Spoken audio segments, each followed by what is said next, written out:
এবার বলে কোথায় যাব? এর পেছন দিকে, সেখানে 3টে জানালা আছে আর মাঝের জানালার মধ্যে ওই পুতুলটি রাখা আছে। আচ্ছা ঠিক আছে, কিন্তু সাবধান, ওইখানে একটা পেতনি বুড়ি আছে, ওর পছন্দের খাবার মানুষ। কি? তাহলে আমি যাব না। তুমি অনেক রকমের টিফিন চাও কিনা? আমার নিজের প্রাণী থেকে অনেক খাবার দামি হতে পারে না। তুমি থাকো, আমি পারবো না। প্লিজ আমার উপর একটু দয়া করো, আমি মুক্তি পেতে চাই। কিন্তু দাঁড়াও, ভয় পেও না, তুলে নাও। এটা নকল হাত, এই হাতটা দিয়ে তুমি পেতনির ধ্যান অন্যদিকে করতে পারবে। ঠিক আছে।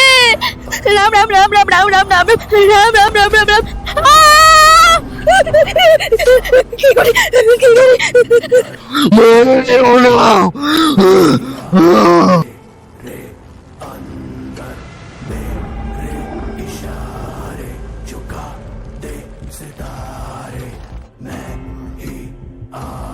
তুমি এই পুতুলটাকে তাড়াতাড়ি জলে ফেলে দাও। আমি তোকে মুক্তি করেছি, আমার গিফটে দেবো যখন আমাদের চ্যানেলটিকে সবাই 10 মিলিয়ন সাবস্ক্রাইব করে দিবে। কি?